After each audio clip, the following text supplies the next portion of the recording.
भारत बनाम वेस्टइंडीज तीसरे एक दिवसीय मुकाबले की समाप्ति हो चुकी है।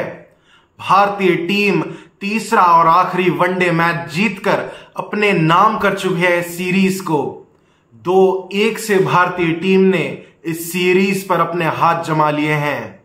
जब इस मैच की शुरुआत हुई तो वेस्टइंडीज के कप्तान शे होप टॉस जीते और उन्होंने गेंदबाजी का फैसला लिया। विकेट बल्लेबाजों के लिए ज्यादा मददगार नजर आ रही थी देखने से, बड़ी ही फ्लैट सी दिख रही थी पिच, और ऐसे समय पर वेस्टइंडीज के कप्तान शे होप ने गेंदबाजी ले ली। वो थोड़ा सा सरप्राइजिंग डिसीजन था। हम सभी को अब भारतीय बल्लेबाजों से उम्मीद थी कि भारतीय बल्लेबाज जाएंगे और ढेर सारे रन्स बनाएंगे भारतीय टीम के लिए, और कुछ ऐसा ही हुआ। भारतीय टीम के लिए फिर से ईशान किशन ने एक और 50 लगा दी। विंडीज में वेस्टइंडीज के खिलाफ चौथी लगातार 50 जड़ दी ईशान किशन ने। जिस तरीके से वेस्टइंडीज के खिलाफ खेल रहे हैं ईशान, बड़ा ही मजा आ रहा है उन्हें बल्लेबाजी करते देख। उनका लाजवाब साथ निभाया भारतीय टीम के फ्यूचर सुपरस्टार शुभमन गिल ने। शुभमन गिल ने टेस्ट मैचेस में कुछ ज्यादा रन्स किए नहीं थे, तो हम सभी बहुत ज्यादा घबराए हुए थे शुभमन गिल की फॉर्म को लेकर। अब भारतीय टीम एशिया कप और वर्ल्ड कप खेलने वाली है। ऑस्ट्रेलिया के साथ भी एक 3 मैचेस की बहुत बड़ी श्रृंखला होगी वर्ल्ड कप से पहले। शुभमन गिल अगर आउट ऑफ फॉर्म हो जाते हैं तो भारतीय टीम के लिए अच्छे साइंस नहीं थे, मगर शुभमन गिल ने लाजवाब बल्लेबाजी की और शुभमन गिल ने भारतीय टीम के लिए 85 रन की एक लाजवाब पारी खेली। 85 रन की लाजवाब पारी के चलते शुभमन गिल को मैन ऑफ द मैच के अवार्ड से नवाजा गया। जिस तरीके से शुभमन गिल ने बल्लेबाजी की, आज देखकर लग रहा था कि शुभमन बहुत ही अच्छे टच में है। शुभमन गिल ने कट लगाए, एक खूबसूरत कवर ड्राइव भी खेली थी जब संजू सैमसन उनके साथ बल्लेबाजी कर रहे थे। शुभमन गिल को बल्लेबाजी करते देख हम सभी का मन खुश हो जाता है। 85 रन की पारी में शुभमन ने 11 चौके लगाए और 11 के 11 चौके अलग अलग तरीके से मारे थे शुभमन गिल ने। जैसे ही पहला विकेट गिरा भारतीय टीम का, अब हम सभी को लग रहा था कि ऐसा ना हो पिछले मुकाबले की तरह ही भारतीय टीम के लगातार विकेट्स गिर जाएं और भारतीय टीम दबाव में आ जाए। ऋतुराज गायकवाड़ आए और ऋतुराज गायकवाड़ आउट होकर चले गए। सरप्राइजिंग था कि आज ऋतुराज गायकवाड़ को खेलने का मौका मिला, क्योंकि गायकवाड़ भारतीय टीम के आयरलैंड के दौरे पर उपकप्तान हैं। एशियन गेम्स के लिए ऋतुराज गायकवाड़ कप्तान हैं, मगर वर्ल्ड कप के स्कीम ऑफ थिंग्स में बिल्कुल भी नहीं है ऋतुराज गायकवाड़। तो सरप्राइजिंग था कि एक ऐसा खिलाड़ी जिसको आप वर्ल्ड कप में लेकर भी नहीं जाने वाले, आप उसको मौका दे रहे हैं। ऐसे नाजुक समय पर भारतीय टीम मैनेजमेंट बहुत सारे गैम्बल्स खेल रही थी, और आज तो भारतीय टीम अच्छा क्रिकेट खेली, जिसके कारण ये गैम्बल सफल हो गया। अगर भारतीय टीम ये मुकाबला भी हार जाती पिछले मुकाबले की तरह, तो और बहुत सारे सवाल आते भारतीय टीम के लिए, जिनका जवाब देना भारतीय मैनेजमेंट के लिए बहुत कठिन हो जाता। लगातार 2 विकेट्स गिर चुके थे, भारतीय टीम प्रेशर में आ सकती थी, मगर संजू सैमसन आए और संजू सैमसन छा गए। दूसरी ही गेंद जो संजू ने खेली थी, वो संजू सैमसन ने स्टैंड में पहुंचा दी थी। स्पिनर्स के खिलाफ खासा आक्रामक अंदाज से खेलते हैं संजू सैमसन, ये हम सभी जानते हैं। चाहे डोमेस्टिक क्रिकेट हो या फिर आईपीएल हो, संजू सैमसन स्पिनर्स के ऊपर प्रहार करने में बिल्कुल भी नहीं घबराते। ऐसा ही हुआ, संजू सैमसन ने खड़े खड़े छक्के लगाए और एक लाजवाब 50 रन की पारी खेली, जिसमें 2 चौके और 4 छक्के थे। तरीके से संजू खेल रहे थे, उनके एग्रेसिव इंटेंट के ही कारण शुभमन गिल लंबे समय तक स्ट्राइक रोटेट कर पाए और अपनी पारी को थोड़ा आगे तक लेकर जा पाए। अगर संजू डिफेंसिव मोड में खेलते तो शुभमन गिल भी प्रेशर में आ जाते। संजू सैमसन के आउट होने के बाद कुछ ऐसा ही हुआ था, क्योंकि दूसरी तरफ से रन्स बन नहीं रहे थे और शुभमन गिल को फिर बल्ला चलाने की जरूरत पड़ी। शुभमन गिल ने बल्ला चलाया और शुभमन गिल आउट हो गए।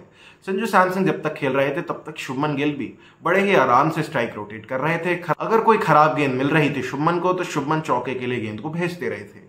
बाकी अगर ओवरऑल देखा जाए तो आज संजू सैमसन ने एक बहुत अच्छी पारी खेली।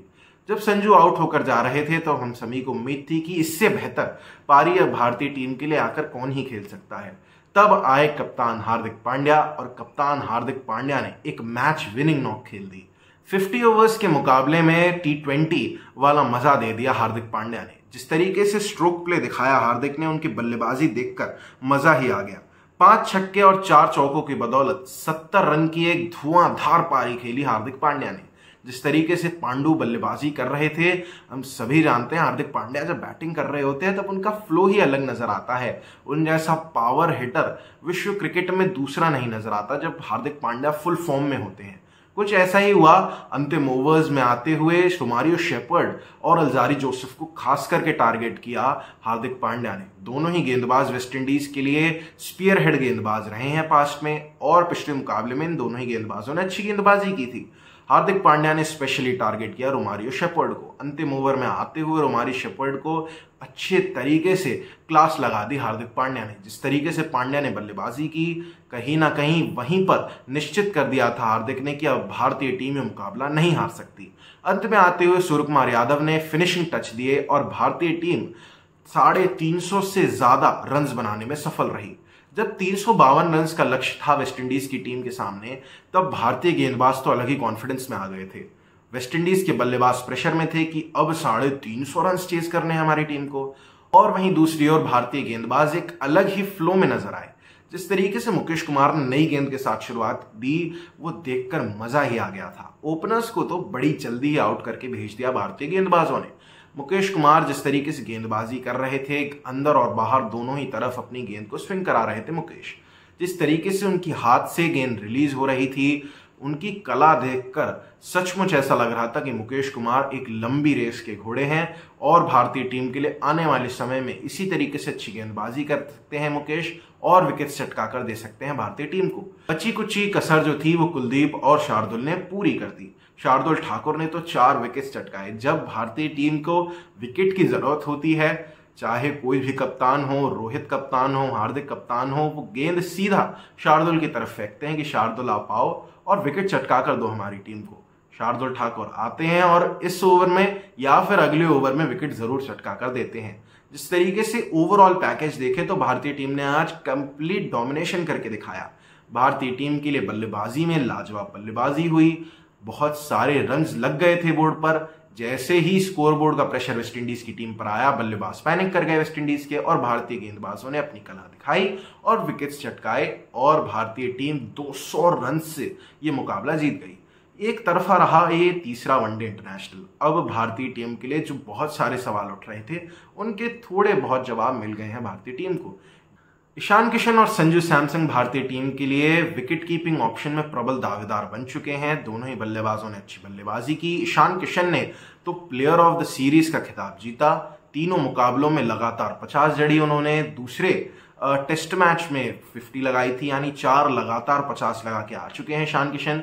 एक चीज जिस पर लोगों का बहुत कम ध्यान जा रहा है वो ये है कि ईशान किशन सेट हो जाते हैं, 50 लगा देते हैं, बड़ा अच्छा खेल रहे होते हैं, ऐसा लगता है ईशान को तो कोई आउट ही नहीं कर सकता। फिर कुछ ऐसा होता है कि ईशान किशन आउट हो जाते हैं अपनी गलती से, या फिर गेंदबाज की एक अच्छी गेंद से ईशान आउट होते हैं। कहीं ना कहीं अगर इस चीज को कॉन्कर कर लेते हैं ईशान किशन की कम मिस्टेक्स करें, तो मुझे लगता है कि भारतीय टीम के लिए बहुत अच्छा रहेगा ईशान किशन का इंक्लूजन वर्ल्ड कप के पर्सपेक्टिव से।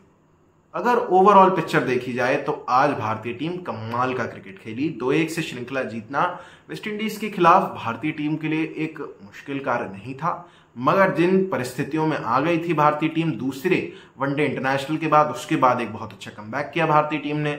सभी बल्लेबाजों ने अच्छी बैटिंग की और गेंदबाजों ने तो अपना कमाल दिखाया ही दिखाया। अब आपसे मुलाकात होगी बहुत ही जल्द। T20 सीरीज स्टार्ट होने वाली है। भारतीय टीम और वेस्टइंडीज की टीम में 1 दिन का ही गैप है। अब आपसे बहुत जल्द मुलाकात होगी अगली वीडियो के साथ। तब तक के लिए धन्यवाद।